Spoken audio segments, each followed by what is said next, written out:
So I'll just get right into where we're going today. I'm a bad parent, okay? Everybody makes fun of the fact I got 8 kids. I've gotten better over the years. But when we had 3, our first 3, and they were around ages, 7, 6, and 4, I was a young adult pastor, 18 to 35-year-olds was the focus group that I had, and we watched a lot of Saturday Night Live together. And there were certain skits, and I'm not going to mention which one it is because you'll go up and look at it and you'll go, you are a bad parent. But there was this thing that the young adults and I would say to each other every once in a while, and we'd say it like this: "That's crazy. That's crazy," because that was one of the guys in the skit said. So you try that with me, 1, 2, 3. That's crazy. You got to put the lisp into it because it makes the effect, and this is part of the story. If you don't get into my story, I feel horrible. So I'm in with my kids, and they're hearing this amongst our group all the time. That's crazy. That's crazy. That's crazy. And so they start mimicking it. And so my oldest one, she's kind of timid in it. She's like, "That's crazy."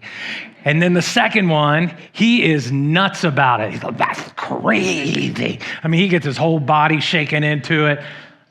But the third one, for those of you who have a third one, they're always a little different, right? Yeah, So she watched how her older brother did it and decided, I'm not going to say it that way.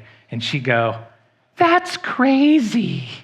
And so he would go, "That's crazy." And she'd go, "That's crazy." He'd go, "No, you can't do it that way." He would get so worked up, and this little smile would come across her face.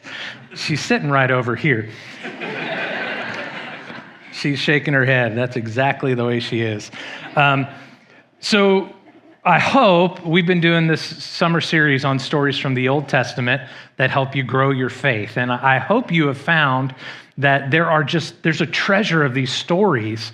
And some of the stories are like super practical. Like you don't have to even have a lot of faith to be introduced to faith and how practical God's ways are. Some of the stories are like, oh my word, like there were really people who were like me, and they didn't get things perfectly. And I can find a connection with them in the stories. And then every once in a while, you come across a story where they're a little crazy. Like the people, they're just living life, and then suddenly God comes in, and they make decisions that don't make sense, but they know it's God. And you're like, I wonder if I could be like one of those people. So some of you are like, I ain't gonna be like one of those people. But every once in a while you come across it. Today I want to tell a story that's in the scriptures in 1 Kings chapter 19 of a guy whose life became crazy when God entered in and invited him into a new way of life. And I don't know how you define faith, okay? Because it's all based on faith. But here's something that helped me, a definition about faith that helped me when I was early on in my faith. I just celebrated 38 years of following Jesus, and over the years, this is the definition that's helped me the most. So here it is on the screen. It's trusting as much as I know of myself to as much as I know of God. It was, the first time I heard it, super freeing. It's because here's what I knew. I don't know anything much about myself. I'm immature. I've got some ideas about life, but I know a little bit about God. And I knew that he died for me on a Roman cross in history as a perfect man who took my sins upon himself and offered me forgiveness and perfect leadership for my life if I would just say yes. So I'm like, I can trust the little that I know about myself to the little bit about God, and God's happy with that.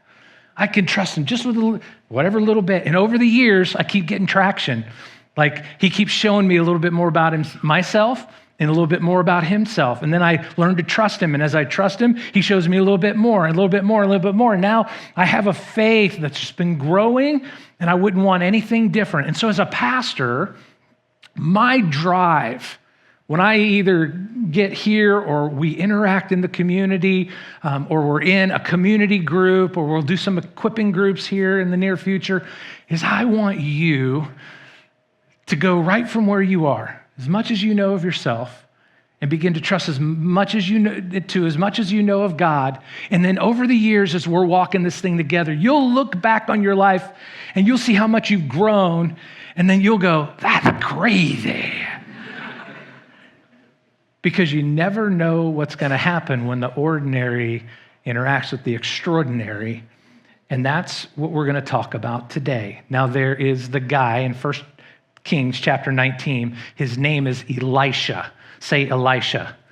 Okay, because he gets confused with Elijah. There's Elijah and Elisha. So to help you in differentiating, we'll call him the Jaster and then him the Shaster, okay? The Jaster and the Shaster, so you can separate the two. Here's what you need to know. The Shaster wanted to be like the Jaster.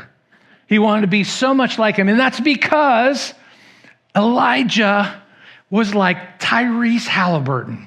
He was the dog. You could count on him in the moment. I mean, you want a miracle? Game 7 for the Pacers. And I can't get you to clap for Jesus on a throne. I'm jagging with you. So Elijah was super cool. He's the prophet who was known. I mean, the guy didn't even die.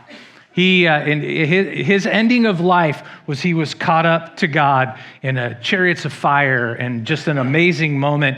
We had talked about him a couple of weeks ago, and he had defeated 450 prophets of Baal by himself and killed them, and just incredible stories. Here's what you need to know about the Shaster. He wanted to be like the Jaster, but even more so. In fact, his prayer to God was that he would get a double portion or a double shot of whatever God would do in and through Elijah. He wanted twice as much. However God's working through him, I want twice, and God's decided he would do it. And when you read 2 Kings chapters 2 to 13, crazy stuff happened. He healed some waters in Jericho. He healed the leprosy of a commander, Naaman. And check this out. When he died, they buried his bones. And in a later war, some people took some dead bodies and threw it into the same tomb that his bones were in. And when those bodies touched Elisha's bones, they came to life. I mean, crazy good stuff. The Bible records more miracles for Elisha than anyone else other than Jesus. Jesus is the only one with more recorded miracles that are in the Bible. So he asked for the double portion and he got it. But the moment that you stepped in, like there's so many cool things about, in fact, my favorite story, I got to tell this favorite story. Elisha, chapter 2 of 2 Kings. You can read this for yourself. All the bald guys in the room, you're going to love me. So Elisha is coming down off a mountain, and some teenagers come out, and they start mocking him. Come down the mountain, Baldy. Come down the mountain. And so he calls down a curse, and bears come out of the woods and maul the children. Refuel students, watch out. Guys like me and Pastor John, God's got our backs. Here's the most extraordinary thing about Elisha. There was nothing extraordinary about Elisha. In 1 Kings chapter 19, when we find him in verse 19 to 21, he's just an ordinary guy working on the farm. And God enters in. So it's 3 verses we're going to look at today. I'm going to break it down after that. We'll hopefully apply something that you can walk home with, and then we'll go. Sound good? All right, 3 verses go like this. So Elijah, the Jaster, went from there and he found the Shaster, son of Shaphat. That was one fat daddy. He was plowing with 12, PH fat, by the way. He was plowing with 12 yoke of oxen, and he himself was driving the 12th pair. Elijah went up to him and threw his cloak, around him. Elisha then left his oxen and ran after Elijah. Let me kiss my father and mother goodbye, he said, and then I'll come with you. Go back, Elijah replied. What have I done to you? So Elisha left him and went back. He took his yoke of oxen and had slaughtered them. He burned the plowing equipment to cook the meat, and gave it to the people, and they ate. Then he set out to follow Elijah and became his servant.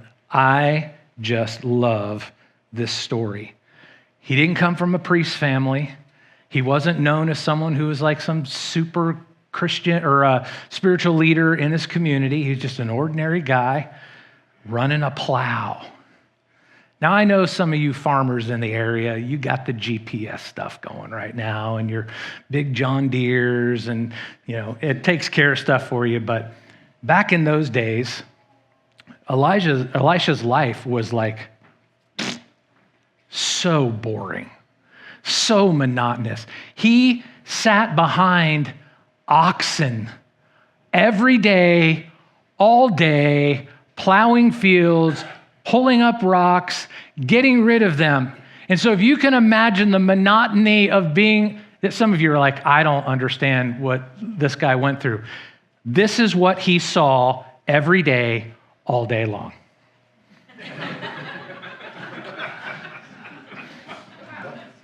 Sit in the story for a minute. Ox rears. That's what he saw every day. Sit, close your eyes. Picture this. Two of them all day long. What do you smell? Sniff. Ox residue, ox droppings all day long. Just pushing and plowing and pushing and plowing. And here's, some of you are like, I know this life. Now, I'm not telling you to call your coworkers ox rears. But you go to work every day and you go in your life every day and you're like, oh, monotony, monotony, monotony. You wake up, you're a parent, and it's diapers, food, diapers, food, diapers, go to bed, diapers, feeding. It's just over and over. You work a sales job, and some guy wants you to hit a quota every single week. And you get up and you sell and you hit your quota and you wake up the next day and you sell and you hit your quota. It's monotonous and it's monotonous and it's monotonous. And some of you are students and you hit summer and you wake up and you're like, Mom, Dad, what are we going to do today? And they're like, I don't know, but I'm going to make something up every day that we're going to do. And we're going to go out and do it. And I'm going to go to bed and I'm going to wake up and I'm going to ask it. Ox rears, ox rears, ox rears all day long. But I want you to notice something about Elisha that matters a lot to God, and it matters a lot for your life. And I'm going to invite you to think about this for a minute. Being faithful in little things will always let God trust you with bigger things. And in the monotony of what he did, he was faithful, and he was faithful, and he was faithful. And when you're faithful in small things, God will trust you with bigger things. I believe that with all of my heart. And I believe that will pay dividends for you, because I'm convinced, because you're here today and you're here joining us online, you want God to interact with your life. And even though it might feel monotonous, something there is going to take hold and maybe change things just a little bit. So for Elisha, what happened, if we can jump to the next scripture, Elijah went up to him and threw his cloak around him. That's what happened when the moment where God began to intervene. And that seems really strange and a little bit crazy. But what was happening there was Elijah was taking what covered him as a prophet, and he was symbolically saying, now this is on you, Elisha. Hey, Jaster, that which covered me now covers you. The authority and the power that I've been operating on is now going to be yours. The faithfulness that it takes to carry, you're going to have to carry. You're going to be my servant. I'm going to be your mentor. One day, this will be yours. Let's go and get started.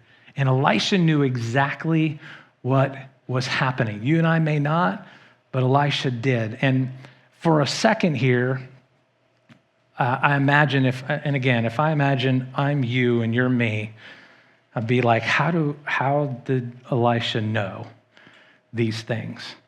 And how did he know that he should do some response? And I imagine this, so I want you to understand this is not in the Bible. This is just what Scott Rosen imagines. So don't get confused with God with Scott. We're both single syllables, but I imagine that every day when he was behind that plow, as an Israelite, his parents had told him all of the stories that go along with what you and I know as the Old Testament.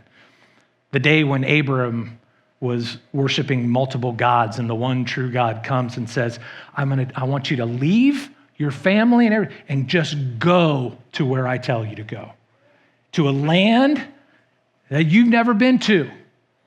And Abram gets up and he goes, and the Bible goes on that Elisha would have learned is that he was known as a man whom God could entrust because of his faithfulness.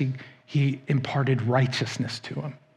And then he thought about Moses, who encountered God on the mountain when he had run from his purpose in life and he had messed it all up. He's on the mountain and there's this burning bush, and the bush isn't burning up, but it's just burning, and he encounters God, and God's like, I want you to go rescue my people out of Egypt.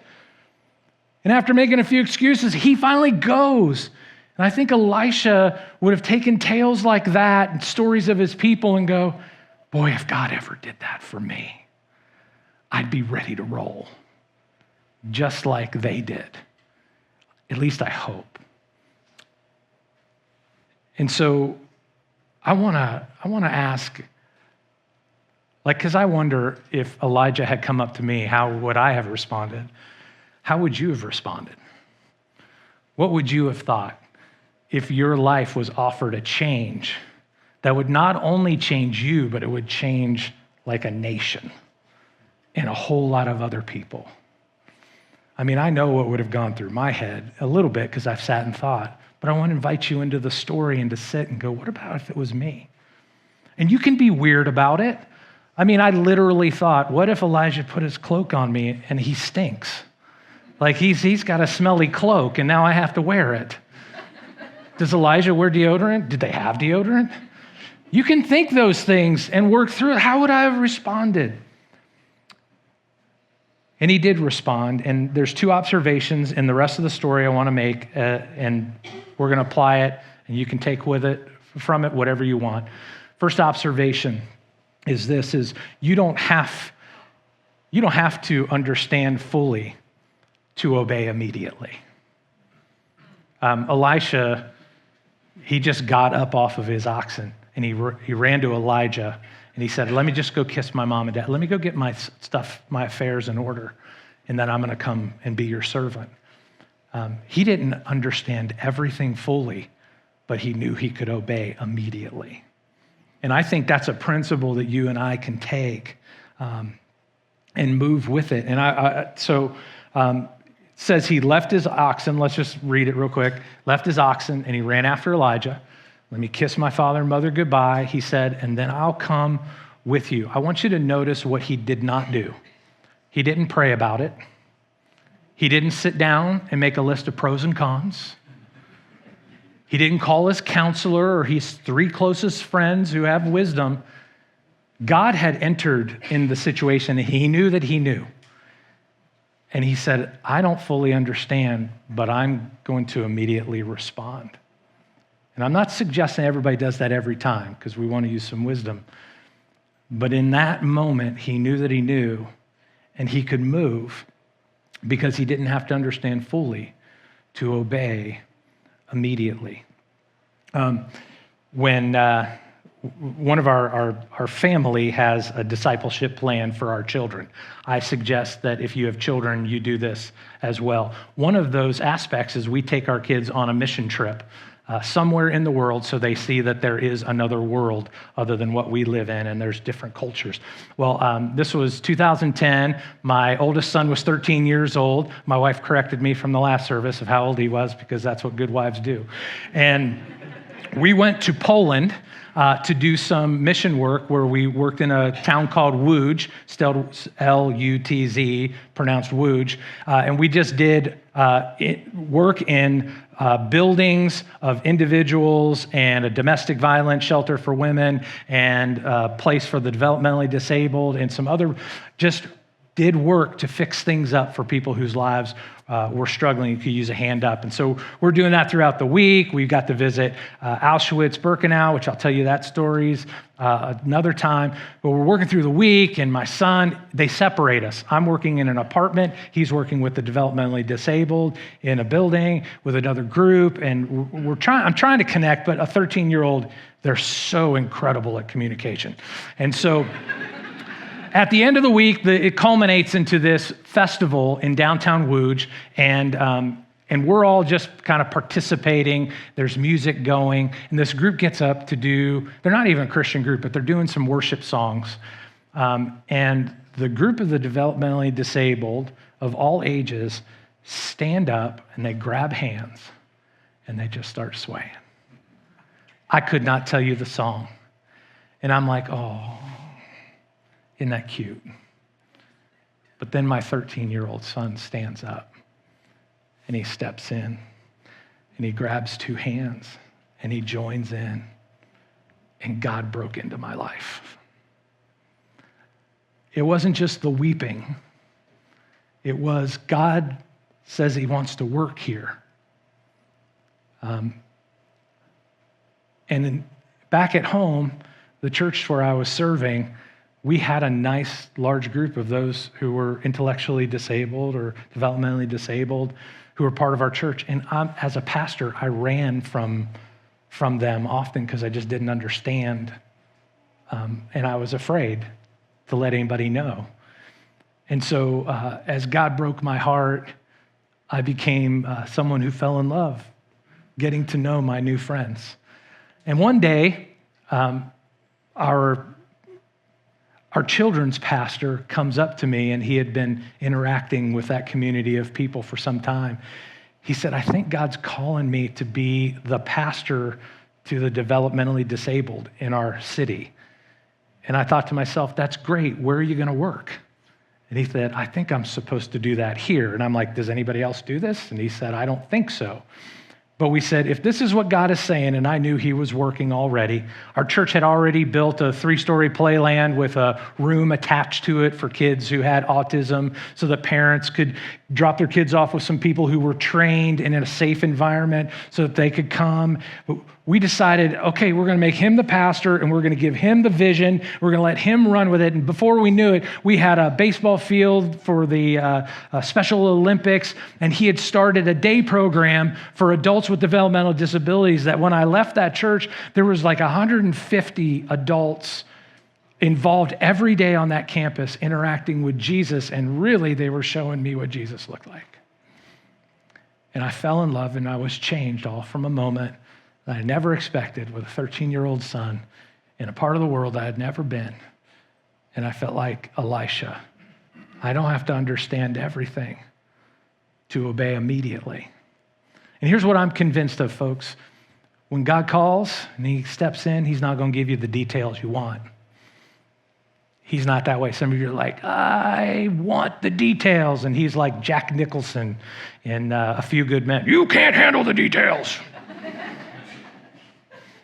Thank you for laughing, old people. I know who I'm talking to here.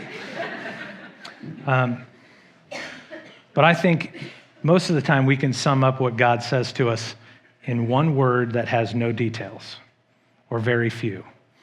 So for some of us in the room, we're struggling in our marriage, and one of you is ready to cash in, and you hear, stay. I don't want you to go anywhere. Some of you are going through a health crisis, and you don't know what to do, and the word he's speaking to you is trust. That he's got you. For some of you, you got a great idea. You're like my wife, who's like, I think I'm supposed to write a book. And you're like, I don't know how to do that. And who's going to pay for it? And blah, blah, blah, blah, blah. And nobody will care. Start. God might be calling you to change careers.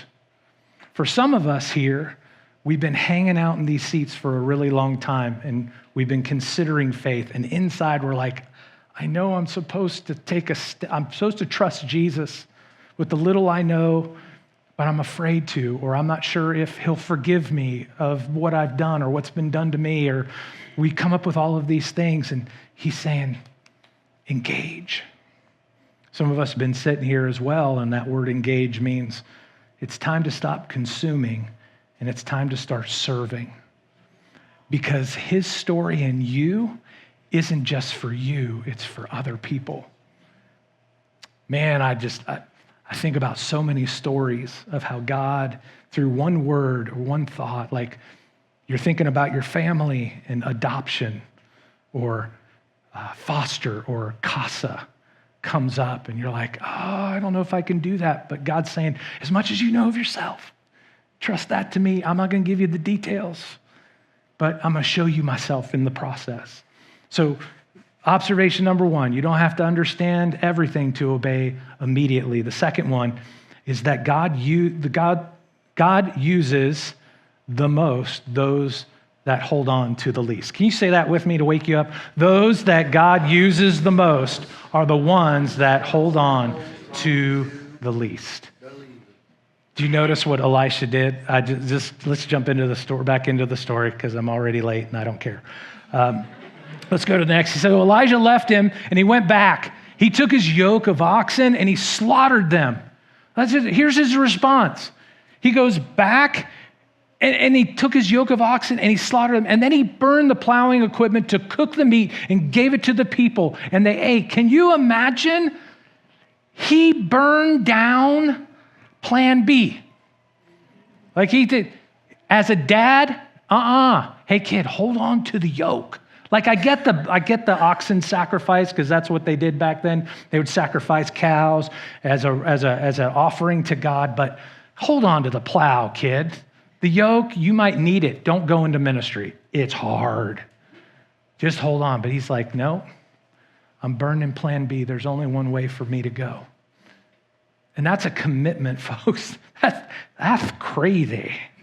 And if you want it in a churchy way to remember it, here's what Elisha did. He killed the cows and burned the plows. He killed the cow and he burned the plow. And he couldn't look back. And his mom and dad knew it.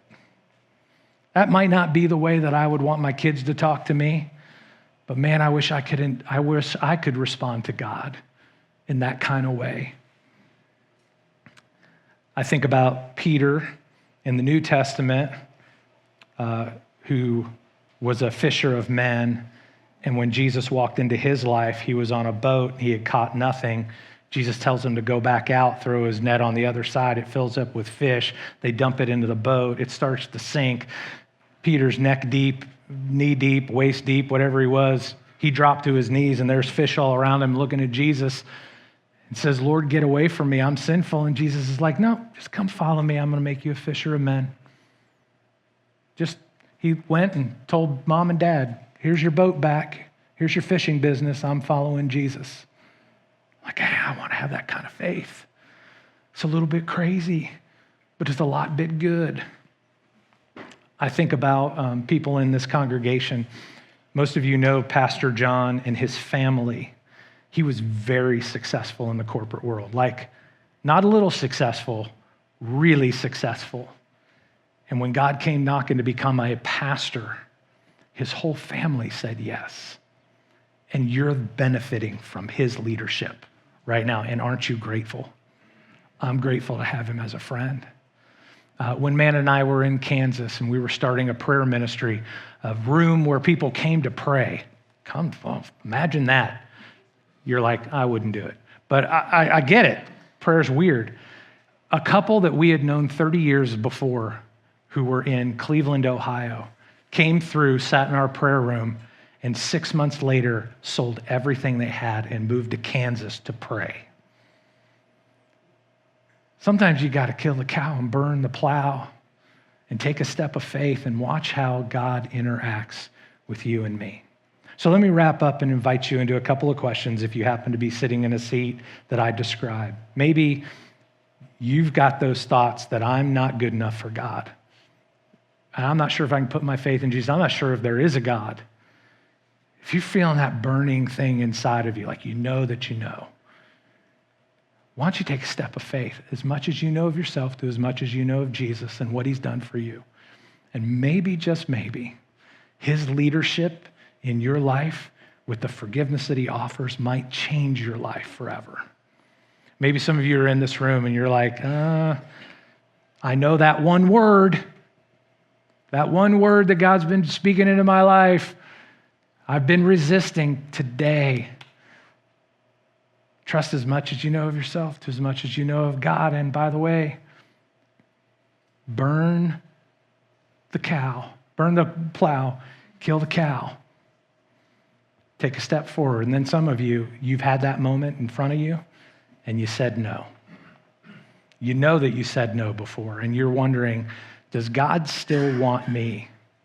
And I'm just going to say to you, he sits on a throne that is filled with grace and mercy. And he rewrites our story because we can't mess it up every time we say yes. So you can say yes today. If you want somebody to process that with, I'm going to be up here for a little while after I pray, as well as my wife, Pastor John. We love you, and we see a crazy faith coming out of this room today. And Jesus, so make it happen. I know you're speaking to people here, and I know you're making some shifts in mindsets and raising up a new faith that people didn't know that they could have. Thank you for that. I pray for the children's workers downstairs because I've gone too long. May you give them lots of grace today. In Jesus' name, amen.